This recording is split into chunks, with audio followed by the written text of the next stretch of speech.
Okay, so the other thing that I want you guys to understand is, from a US perspective, there's still a lot of potential in China. And the reason why is China still has a lot of debt capacity. Debt capacity just means your ability to carry debt. Why? Because China doesn't have much debt relative to other nations. Look at this, okay? China, in terms of like assets and liabilities, don't have much invested abroad. You compare that with like other countries like Japan, United States, Germany, United Kingdom. They have a lot invested abroad. China doesn't have that much invested abroad. So in theory, you can encourage the Chinese to buy more things abroad, which would help the global economy, right? In theory.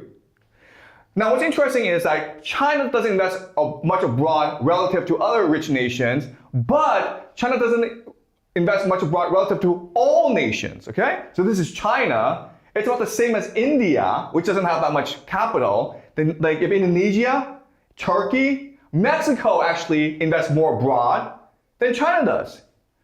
Brazil, Russia, Saudi Arabia invests a lot. South Africa invests a lot more than China.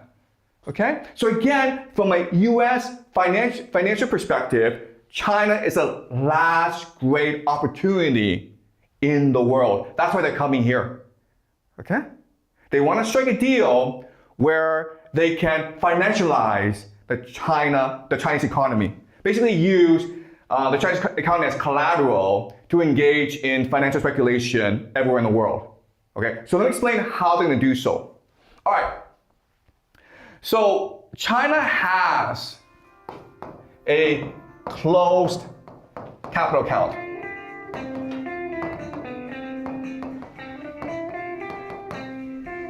Why do you have a closed capital account? Because you know for a fact that if you open it, Chinese take the RMB and convert it all into US dollars. All right? And that causes your economy to collapse, your bank system to collapse. So what's the solution here? Okay, first of all, what we need to understand something, and this is like really important for you guys to appreciate. Banks create money out of thin air. Okay? Money is just an illusion. So the example is, let's just say you're a depositor and you put $1 million into a bank. Okay? And the way the bank makes money is by lending it to entrepreneurs, right? So you then, as a bank, you give $1 million a loan to a restaurant entrepreneur. Okay? And this is how banks work.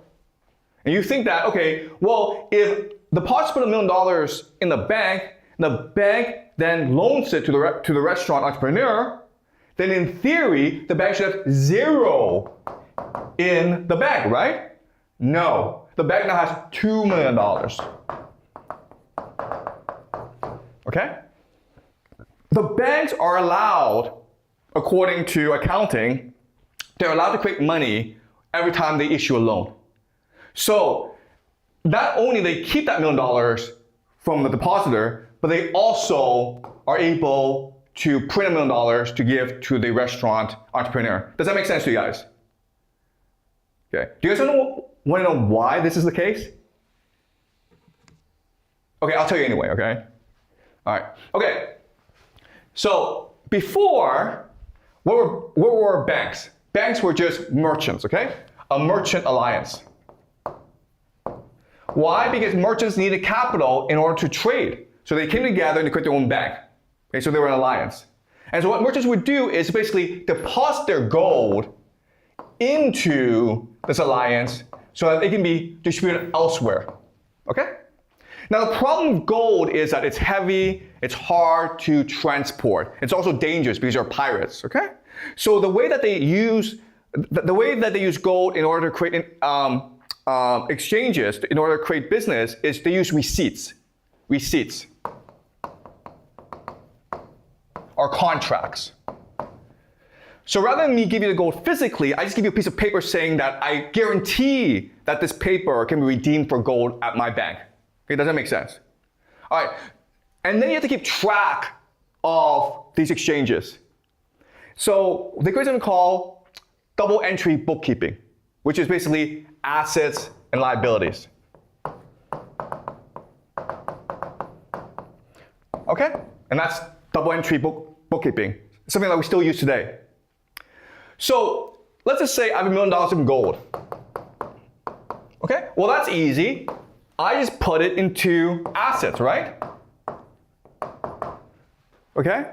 Then someone comes and says, I need to borrow $1 million of gold. I'm like, fine, I'll give you a receipt for it. Now the problem, my problem is, do I put the receipt in liabilities or assets? Assets, of course, right? And that's how the system works. And so it's a system we still use today. That's why banks are allowed to create money out of thin air, because of double entry bookkeeping. Okay, are you guys clear about this? Yeah? Is it because that the banks have powers to print money when they make loans, or because I think like if some people deposit their money into the bank and the bank need to give it back, it might be like into the liability. No, okay, all right. You don't understand what's going on. Okay, all right. Listen, it's not that hard. Okay, I have gold. I put the gold into the bank. People come to borrow the gold, right? Then I give a paper saying this is gold. Basically, it's money. Okay, money. Okay, is this money a debt or a liability? It doesn't make sense. It doesn't make sense as a liability because I don't owe that thing. Okay? And the fact that I can use this money in order to create more money means it's an asset. Okay? Does that make sense? All right. So now this becomes the basis of the global banking system. All right. So let me show you how. All right. So what happens is this. You have these banks. In America, in the world, they're private banks. They're run by private people who put all their money in the banks, okay? You have the US government. You have the government. Okay. The US government does not have any money. The US government wants to borrow money. The question then is like, how do you borrow money? If you borrow money from these banks individually, that's too hard, okay? So what happens is this. What happens is, in 1913, the banks got together and created something called the Federal Reserve. All right? Federal Reserve, it's not hard. It's just a cartel of private banks in America. Okay, do you understand? Now the US government can just work with the Federal Reserve and borrow money directly from the Federal Reserve, which represents all the banks in America. Okay? So how does the US government borrow money from the Federal Reserve? It issues bonds, that's called US Treasuries. Okay? So the Federal Reserve can print money to buy US Treasuries, and then this money goes to the US government, and the US government can then pay for expenses. Okay, does that make sense? All right. Now, this system is fine. The problem is that the US government spends a lot of money. It fights wars, it wants to send man to the moon, it wants people to have a good life, okay? So today, America has $39 trillion in debt. And you're like, well, who cares? Well, the problem is this. The problem is the interest rate, which is about 5%. Okay? Because in order to get the Federal Reserve, these private banks, to lend you the money, you have to give them an interest rate. Otherwise, why would they lend you the money, right? Okay, so in other words, 5% means that the US government has to pay the Federal Reserve about $2 trillion a year. Where's it going to get $2 trillion a year? It has to borrow more money from the Federal Reserve. All right, so this system is really, really unstable. So now your problem is like, how do I solve this problem? You solve this problem by getting more people to buy US Treasuries. Okay, does that make sense? All right, so you can get governments to buy US treasuries, including the Chinese government, the Japanese government, the UK government, okay? And that's what's been happening. The problem is they only have a certain amount of money they can borrow. So how do you get rid of this problem? You get rid of this problem by getting more people to buy US treasuries. And who are these people? Everyone in the world. You, me, everyone in the world. Okay? This is what we call retail. So previously, it was only institutions that want to buy US treasuries. And what the strategy now is to get everyone to buy US treasuries. How? You create a new financial mechanism called stable coins. Okay, stable coins.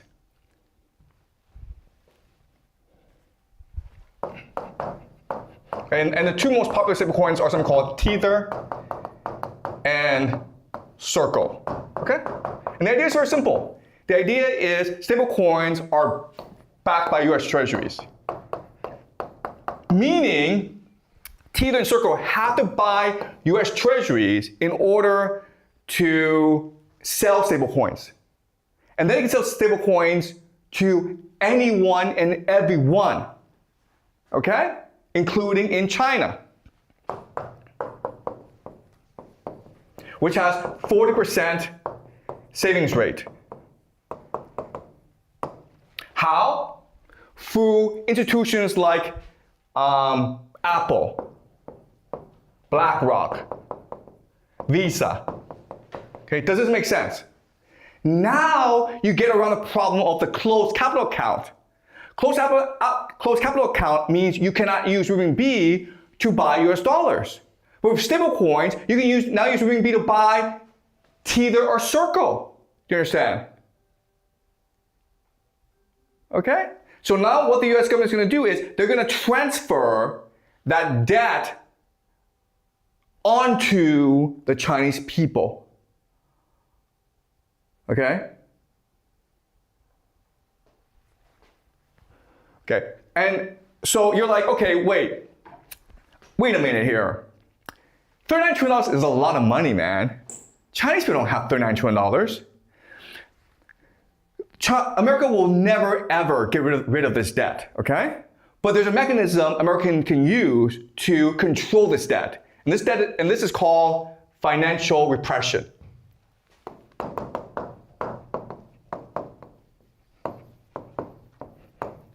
How does this work? Very simple. Okay, so US treasuries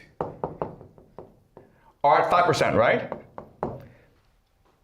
Really simple. I'm gonna make this 0%, guys.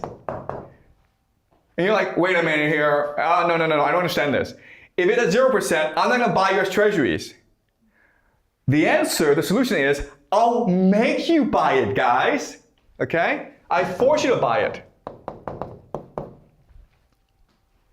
How do I force you to buy it? By passing laws called the Genius Act and the Clarity Act, which compels stablecoins to use US treasuries as a basis of their digital currency. And again, remember, if you're Chinese, if you can keep renminbi at 5% a year or US dollar at 0% a year, what do you choose? You choose the US dollar at 0% a year. Does that make sense, guys? Okay? So that's the solution, financial repression, where I drop the interest rate of US treasuries to nothing, in which case inflation will destroy the debt over 50 years. And I force people to buy it by passing laws that force companies to back the digital currency with US treasuries. Forcing them to buy US treasuries. Does it make sense, guys? Okay? And why do they want to do this? Because now they can access a Chinese consumer. They can sell digital currency to Chinese consumers. That's the grand plan. Okay? And you're like, okay, wait a minute here. Why would China agree to such a stupid deal? Well, there are actually lots of reasons, okay? The first major reason is Taiwan. Okay, so again, the United States doesn't really need Taiwan. Taiwan is over here, and what Taiwan does that's very important for the United States strategically is it blocks China from the Pacific. Okay, it's something called the first island chain. It's part of the first island chain. That's in the blue. So that's why American policymakers think Taiwan is important. But you think about it, okay? If you're American, you're like, wait a minute here, okay? Let's just say I lose Taiwan. Let's say I say to China, I want Taiwan to return to the motherland. Okay, what happens now? Well, now you create a problem because Taiwan now can block this area. Okay? It can separate Southeast Asia into two parts. South Korea and Japan on one part, the Philippines, Southeast Asia, Singapore, another part. Okay, do you guys see this map? You can now divide Southeast Asia into two. This is important. Why? Because guess what? Japan, South Korea gets most of their energy through the Strait of Malacca. You basically block off South Korea and Japan from a lot of the global economy. In which case, there is absolutely no way in hell South Korea and Japan agree to let Taiwan return to China. Does that make sense? So by the United States saying, hey, I want China and Taiwan to marry again, what you've done is you've now transferred the Taiwan problem from the United States, to South Korea and Japan. You understand? That's why strategically it makes perfect sense for Trump to say, Taiwan belongs to China. Okay? Okay, so Taiwan issue problem is solved. Now, there's another issue in that China, as we discussed, is very dependent on energy and food from South America, okay? So you can see, this is South America. And you can see all these projects in the yellow that China is building, okay? So the pink is something that's already built or under construction. The yellow are planned. These are huge projects, okay? So what America has done is basically taken over Venezuela, okay? And Trump announced this, like I think 2 days ago. We're gonna make Venezuela the 51st state. Well, why would he want to do that? Because now he blocks China from South America. And if you look at this map, this tells you energy supply, okay? So there's this war in the Middle East, which means that the Middle East you can forget about. So China now can get energy from Russia or the Western Hemisphere. China doesn't want to depend entirely on Russia. China will buy more Russian oil, but it does not want to become entirely dependent on Russia. Also, Russia cannot actually meet all of China's energy needs, okay? So now China is forced to negotiate with the United States to have access to the Western Hemisphere. Does China care? The answer is no. China only cares about stability and price, stability and cost. I want to get things at a fair price, and I want this to be a stable and predictable relationship. If I'm China, I would prefer if America control the entire Western Hemisphere, because now I can just negotiate with one government as opposed to like all these other governments, many of whom are corrupt.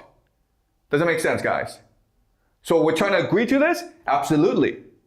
China has absolutely no problem with America controlling the Western Hemisphere if it means stability and cost are controlled. Okay? Does it make sense to you guys? Okay, yeah? But does China holds attitude like about America controlling Venezuela because like using morals, like they said they conquer? No. But will they do this? China doesn't care. Guys, don't talk about sovereignty, rights, morality in this class, okay? It's all game theory. I don't care about these things. Game theory is people are going to behave in their best interests. It's that simple. Okay? No morality, no human rights, no sovereignty. All right? Okay. So China doesn't care who controls Venezuela as long as it's a stable place where China can get cheap oil. Okay, does that make sense? Okay, all right, the last thing is AI.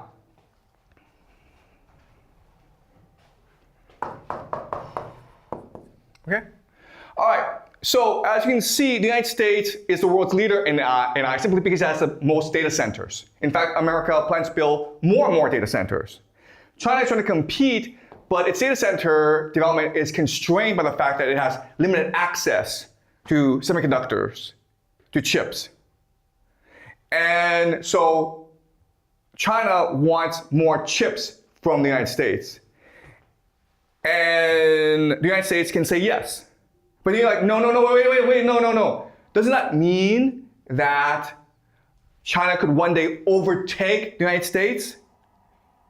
Could China just reverse engineer and steal the IP from these semiconductors? No, that's not how semiconductors work. Semiconductors are so sophisticated that it's an entire global supply chain, okay? These semiconductors are designed in California, then they are sent to Taiwan to be manufactured, then they're sent onto the Philippines to be value added, then sent to China to be added to components, then they're sold to Europe. And all the while, you have to extract resources from Africa, from South America, in order to feed these semiconductors. Do you understand? So in other words, there's absolutely no way that one nation, and only one nation, can control the entire supply chain. So as long as America can control the trade network, America will always have the advantage in semiconductors. Okay? There's absolutely no way China can reverse the production of the semiconductors because it's too sophisticated, it's too expensive. Only one country can specialize in only one field. Okay? Doesn't make sense. Okay, so that's why this guy is important. Okay, Jiang Xueqin of NVIDIA. Before, he was not supposed to come to China. Okay, it was announced he was not coming to China.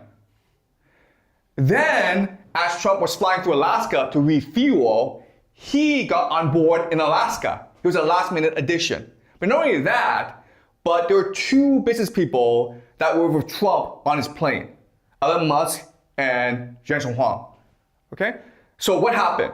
So I work in business negotiation. I'll tell you exactly what happened. What happened was that Scott Bessent and He Lifeng, they were negotiating this grand bargain, just the contours of this grand bargain in South Korea. China wants first and foremost NVIDIA chips. Scott Bessent wants first and foremost access to the Chinese financial market. Okay? There was an impasse. So Trump just basically said, I'm not gonna bring this guy. Okay? And then as Trump was gonna come to China, there was a breakthrough. And Trump's like, okay, as a sign of goodwill, I will now bring him. Okay? This is how business negotiations work. This is confusing for people because usually we don't want business people to run politics, to run diplomacy because they are unpredictable, okay? But this is how business negotiations work. All right, so this is just the basic framework for how the US grand bargain will turn out, in my opinion. Okay, so to summarize, what China wants is access to cheap energy of the Western Hemisphere. It wants NVIDIA chips to fuel its AI, and it wants access to the US market, okay? Those are three things that China wants. America wants access to Chinese financial markets. Basically, it wants Chinese consumers to buy stable coins in order to finance the US debt. It wants to better control China's AI development. Why? Because with AI, China and America are not competitors, they're partners. Because as I told you last class, the entire point of AI is to create a surveillance state. Okay? Now, America has technology, but China has a lot of people, and there's no privacy here. So in other words, what America can do is use China as a lab in order to test out surveillance technology that it could not test out in America. Okay, so America wants access to China's AI market. And the third thing that America wants is Chinese manufacturing. Why? Because Chinese manufacturing is the best in the world. So not only does America want China to continue manufacturing in order to buy US dollars, but also wants to import manufacturing, Chinese manufacturing into America and to Venezuela as well, right? Because Venezuela has all these resources that can be extracted and turned into manufactured goods. The Americans don't want to do it because it's too expensive, it's too hard work, but the Chinese will do this. Okay? So this is what the grand bargain will look like. Any questions? Okay, so these are predictions. This is the way I see the situation, and we'll know in a couple days if I'm right or wrong. Okay? So we'll talk next week.